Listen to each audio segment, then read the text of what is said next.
Welcome. Happy Wednesday, Mount members and friends. Welcome to lesson 6 of our Sheepish Bible study, which focuses on the 23rd Psalm. I encourage you to help us spread the word. Tell your friends, family, co-workers, neighbors that we are live on Facebook, YouTube, Twitter, and dial-pad meetings if you're watching Wednesday at 12 or Wednesday at 6:30. You can even call in and listen at 804-203-9011 to listen. If you missed last week's lesson, you can go back and check it out on all of the places, Facebook and Twitter and YouTube. Those are the places that you can go back and look at last week's lessons or any of the previous lessons. Let's get started. Each week we are using a different translation of Psalm 23 to center us. Today, I want you to listen to the Living Bible. It's one of the first Bibles that I read, as a young person, trying to better understand the Living Bible, which if you called in a few minutes before we start Bible study or prayer call, you know that the first verse, the first 3 verses and the first lines of the song, safe in his arms, are very familiar. I want you to listen. Because the Lord is my shepherd, I have everything I need. He lets me rest in the meadow grass and leads me beside the quiet streams. He gives me new strength. He helps me do what honors him the most. Even when walking through the dark valley of death, I will not be afraid, for you are close beside me. Guiding all the way. You provide delicious food for me in the presence of my enemies. You have welcomed me as your guest. Blessings overflow. Your goodness and unfailing kindness shall be with me all of my life, and afterwards I will live with you forever in your home. Here's a quick recap. If you missed any of the lessons, they are on all of our social media platforms, as I shared with you earlier, for you to review. First, the first week, we studied the Lord is. Week 2, we looked at the Lord is my shepherd. Week 3, our focus was on how, with God, we will not lack anything that we need. Week 4, we considered what it means for the shepherd to lead us to green pastures. Week 5, we focused on what it means when we say the Lord leads me beside still waters. In our first 5 lessons, we hope that you have seen the Lord as our loving shepherd who supernaturally supplies all of our internal, external, and eternal needs. Today, we move to verse 3, which in the Living Bible we listen to says, He gives me new strength. He helps me do what honors him the most. You are probably more familiar, though, with the New King James Version, which says, He restores my soul. He leads me in the path of righteousness for his name's sake. In studying this psalm, we must first remember that when David penned the powerful words of Psalm 23, he was not only comparing the Lord to a shepherd, but also calling himself a sheep.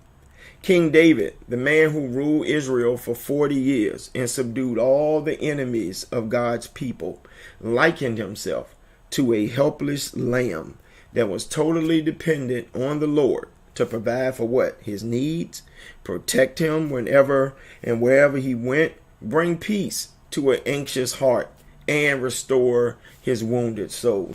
Therefore, this psalm is essentially a claim of not only belonging to the family of God, but also the recipient of the benefits of that relationship. Reading books and commentaries on this verse, more than one asks, why would anyone in the Good Shepherd's care need restoration?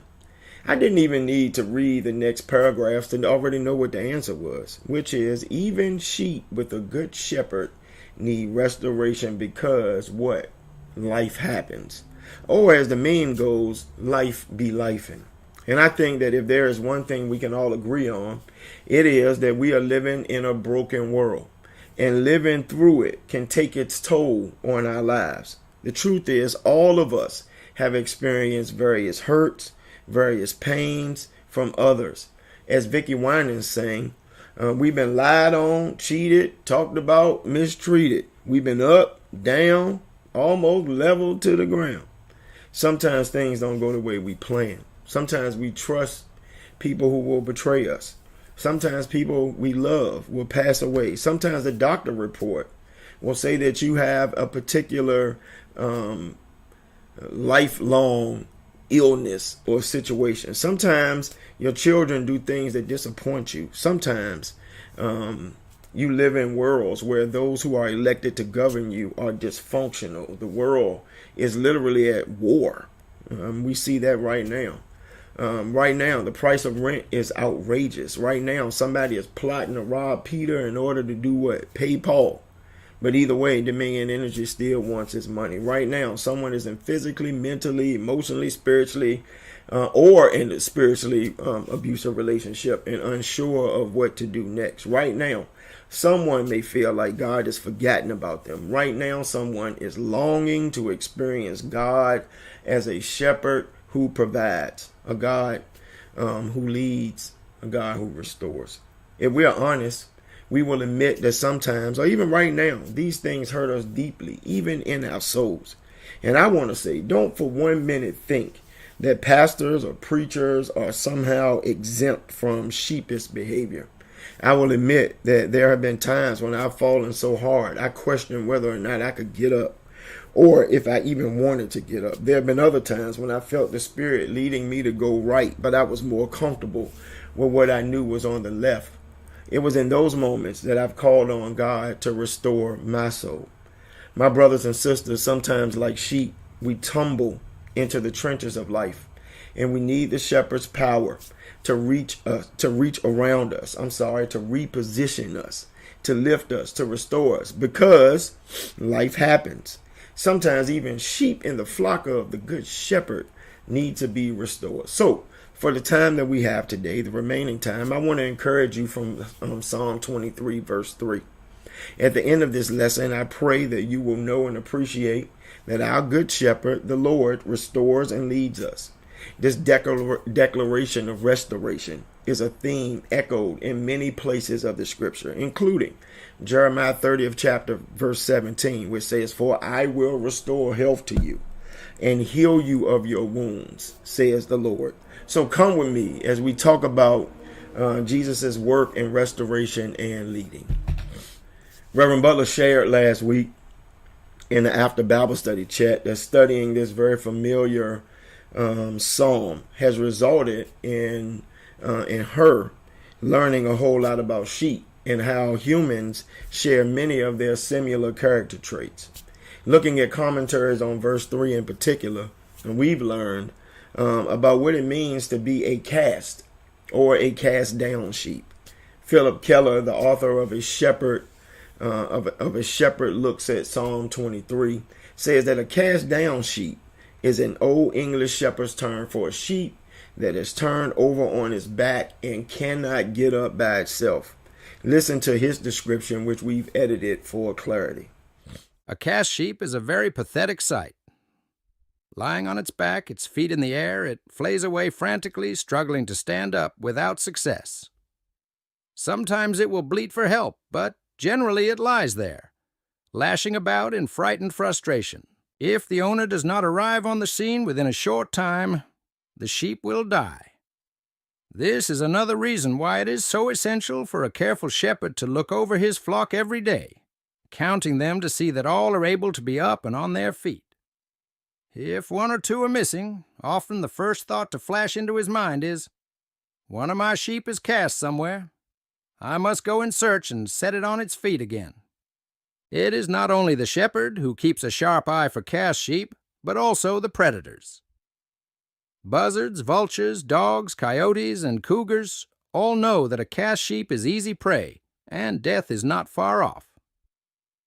This knowledge makes the whole problem of cast sheep serious. The way it happens is this. A heavy or long-fleeced sheep will lie down in some little hollow or depression in the ground. It may roll on its side slightly to stretch out or relax. Suddenly the center of gravity in the body shifts so that it turns on its back far enough that the feet no longer touch the ground. It may feel a sense of panic and start to paw frantically. This only makes things worse. It rolls over even further.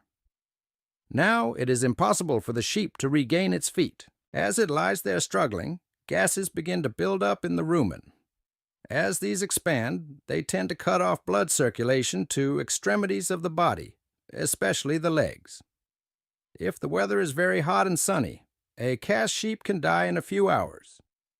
If it is cool and cloudy and rainy, it may survive in this position for several days. During my own years as a keeper of sheep, I would go out early. If I saw the black-winged buzzards circling overhead, anxiety would grip me. I would immediately go count the flock to make sure every sheep was well and fit and able to be on its feet. I would spend hours searching for a single sheep that was missing. Then I would see it at a distance, down on its back, lying helpless. I would run toward it, for every minute was critical. As I reached the cast sheep, my first impulse was to pick it up. Tenderly, I would roll it over on its side to relieve the pressure of gas. If she had been down for long, I would have to straddle the sheep, hold it up, and rub its limbs to restore the circulation to the legs. Little by little, the sheep would regain its equilibrium. It would start to walk steadily and surely. By and by, it would dash away to rejoin the others, set free from its fears and frustrations, given another chance to live a little longer.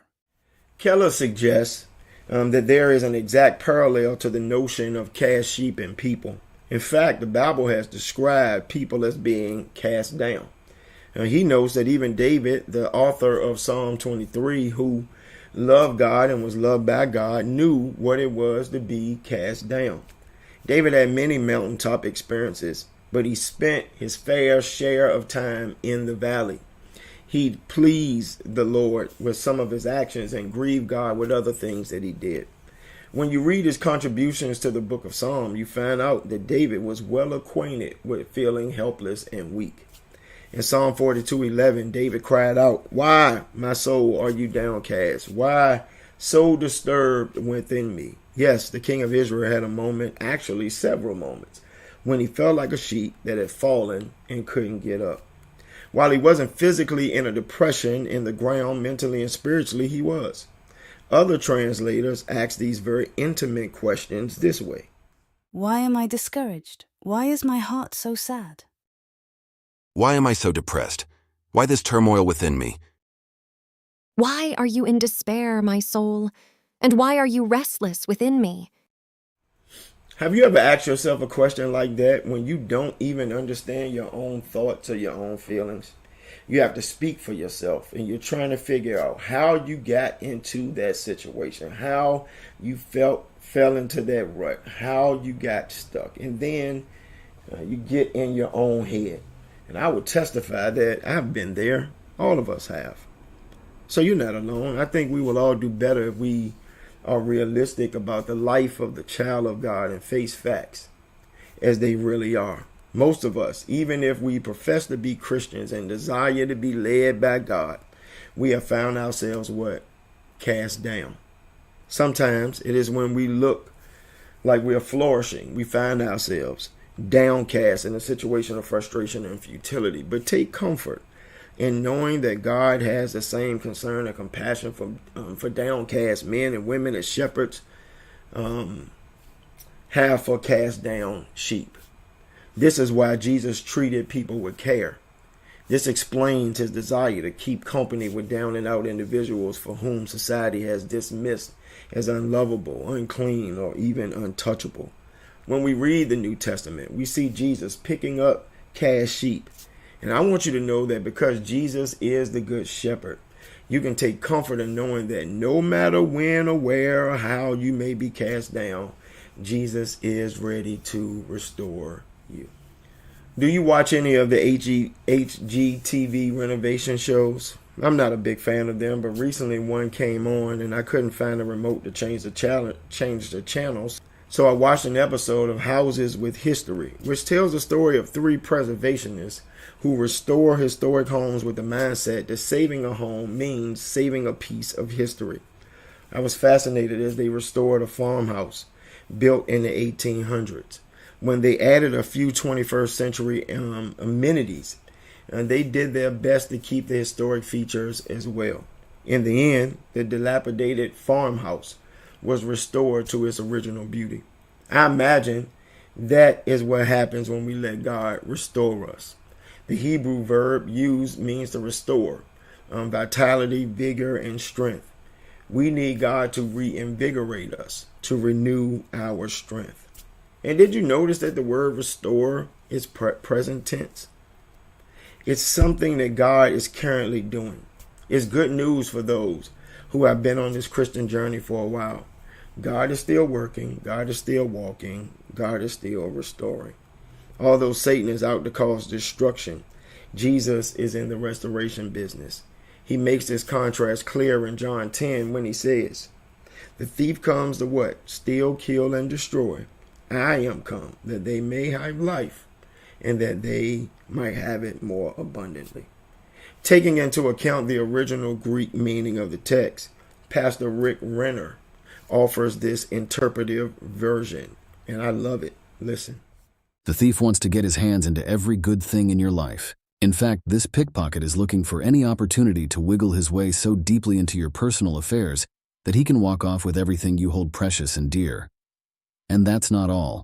When he's finished stealing all your goods and possessions, he'll take his plan to rob you blind to the next level by creating conditions and situations so horrible that you'll see no way to solve the problems except to sacrifice everything that remains from previous attacks. The goal of this thief is to totally devastate your life. If nothing stops him, he'll leave you insolvent, flat broke, and cleaned out in every area of your life. You'll end up feeling as if you're finished and out of business. Make no mistake, the enemy's ultimate aim is to obliterate you, but I have specifically come with the express purpose that you will have, hold, and possess a phenomenal and amazing life. My purpose is that you will possess life so full that it overflows and spills over like a mighty river, so full of water that its banks can no longer contain it all. I'm talking about an amazingly full, spirited, and vivacious life that is literally overflowing and spilling over. I have explicitly come so you can possess an abundant, profuse, plentiful, and bountiful life. My brothers and my sisters, whatever Satan has tried to destroy or disrupt in your life, Jesus has the power to restore. Just as contractors have to roll up their sleeves and have to do the hard work in old homes, Jesus will go to work in you, peeling back and removing the hurt and dirt on your life, one layer at a time. Moving to part 2 of verse 3, the shepherd leads me along the paths of righteousness for his name's sake. And I learned something else about the sheep. They are notorious creatures of habit. If left to themselves, they will follow the same trails until they become ruts, graze the same hills until they turn to desert waste. The sheep gnaw the grass until even the roots are damaged. When that happens, there is a loss of fertility and the exposure of the land to erosion. These well-worn areas become infested with parasites, which in turn can infest the flock, which leads to sheep becoming sickly. Just as there are good mechanics and bad mechanics, good doctors and bad doctors, there are also good shepherds and bad shepherds. David paints a vivid picture of what a good shepherd looks like in Psalm 23. As a shepherd himself, he knew that if the flock was to flourish and for the sake of his reputation, the sheep had to be constantly led along the right paths. In the same way, the Lord leads God's people in the right paths for his name's sake. God does it so that God will be glorified when others see how God is guiding and how God is guarding us. A good shepherd must develop a planned rotation of grazing ground to prevent overgrazing, avoid the rutting of trails, and stop erosion of land from overuse. The greatest safeguard that a shepherd has in handling the flock is to keep them on the move. Sheep, in order to thrive, must be shifted from pasture to pasture periodically. The owner's entire name and reputation depended on how effectively and efficiently he kept his sheep moving onto wholesome, new, fresh forage. Keller suggests that this is what David had in mind when he spoke of being led in paths of righteousness. Now, as we turn to the human aspect of this theme, I think you can already see the parallel here between sheep and people. How many times have we followed the same paths just because it's the only path we know? Even when it's no longer served us for good, we return to it. As creatures of habit, we keep going back to the same people who've not added any value to our lives because that is where we are most familiar. We consistently go down the wrong paths because that's where we are comfortable. Proverbs 14:12 and Proverbs 16:25 pretty much say the same thing. There is a path that may seem straight to someone, but in the end, it is a path to death. Just as sheep will blindly and habitually follow one another along the same little trails until they become ruts that erode into gigantic gullies, so we humans cling to the same habits that we have seen ruin others' lives. Scripture points out that many of us are just straight up stubborn. We prefer to follow our desires. As Isaiah 53:6 says, we all, like sheep, have gone astray. Each of us have turned to his own way. And this we do deliberately, repeatedly, even to our own disadvantage. We insist we know what is best for us, even through the disastrous results that may be evident to everyone who loves us. We keep on doing the same thing over and over, but hoping for different results. But along the way, we are becoming physically, mentally, and spiritually unwell. But Jesus, the Good Shepherd, is saying to you today, as he said in John 14, I am the way and the truth and the life. No one comes to the Father except through me. The difficult truth is that most of us don't want to come because we don't want to follow. We don't want to be led in the paths of righteousness. It goes against human nature. The stubborn, self-willed sheep who persists in pursuing its old paths and grazing on its old polluted grounds will end up a bag of bones on ruined land.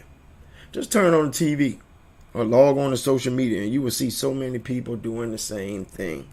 They have gone their own way, even to their own detriment. Still, our Good Shepherd extends an invitation. If anyone who will come after me must deny himself and take up his cross and follow me. But most of us, even as Christians, simply don't want to do this. We don't want to deny ourselves or give up our right to make our own decisions. We don't want to follow. We don't want to be led. Of course, most of us, if confronted with this, will deny it. We will say that we are living according to Proverbs 3:5-6, saying, I trust in the Lord with all my heart. I don't lean on my own understanding. In all my ways I acknowledge the Lord and the Good Shepherd directing my paths. But many of us are not willing to be led along the path of righteousness. Jesus never made light of the cost involved in following him. In fact, he made it painfully clear that it was a life of self-denial. It entailed a whole set of attitudes. It was not the natural, normal way a person would ordinarily live. Philip Keller suggests that as sheep in the Lord's flock, there are 7 things that we must be willing to do. He says that they are the equivalent of progressive forward movements onto new ground with God. If we follow them, we will discover new fresh pastures, abundant light, increased health, and righteousness in our walk with God. I'm going to list them now and then we'll further discuss them during the after Bible study chat. As a sheep in the Lord's flock, 1, I am willing to love God with all my heart, mind, soul, and strength. 2, I am willing to be singled out or set apart. 3, I am willing to not be first in favor of others. 4, instead of being a boss, I'm willing to be a worker. 5, instead of finding fault with life and always asking why, I'm willing to accept every circumstance with an attitude of gratitude. 6, instead of exercising and asserting my will, I'm willing to learn to cooperate and comply with God's will. 7, instead of choosing my own way, I am willing to choose to follow Jesus. Now, did you notice that all the steps outlined here involve the will? The saints of old used to say that 9/10 of Christianity, of becoming a true follower or a dedicated disciple, lies in the will. The person who decides to do what God asked him to do has moved onto fresh ground. All right, I'm wrapping up. I know this was a lot, so let me summarize it here. Just as a shepherd directs his flock where to go and where not to go, Jesus desires to lead us. It is the task of the shepherd to protect the life of the sheep, by constantly moving them in the direction of new opportunities for growth and restoration. And it is only when the sheep keep their eyes focused on the shepherd and follow the shepherd's leading will they flourish. In an uncertain age, when none of us knows what will happen in the next 60 seconds, we can trust that our good shepherd is the same yesterday, today, and forever. God knows the future as fully as God knows the past. God knows the plans God has for us in every twist and turn that has been anticipated. As individuals and members of the collective church, if we want to experience real restoration, we have to be willing to risk change. We have to submit to being led. We have to commit to venture into new pastures. And we have to keep our eyes on Jesus as we declare to the whole world, the Lord is my shepherd, I shall not want. He makes me to lie down in green pastures. He leads me beside still waters. He restores my soul. He leads me in paths of righteousness for his name's sake. At the end of each Bible study, we ask a question of the week. This week's questions are: first, in what area of your life or the life of a loved one can we pray for restoration? And secondly, what characteristic of a shepherd that we've studied so far means the most to you? All right, before we go, let me invite you to our prayer call tomorrow morning at 7 a.m., 804-203-9011. If you or someone you know is in need of groceries, our food pantry will be open on Friday from 12 to 1. You're always encouraged to come out to church school on Sunday at 9:30. Join classes that we have for men and women, elementary, middle, and high school students. Also, this Sunday, the 50 and older choir will be singing during morning worship, which starts at 10:45. All right, it's time to head over. If you're watching it noon and 6:30, noon and or 6:30 on Wednesday, to our after Bible study chat. And you can get there 3 different ways. I've already told you the first way. You can just dial in 804-203-9011. You can download the Dialpad meeting app. Or you can go to meetings.dialpad.com/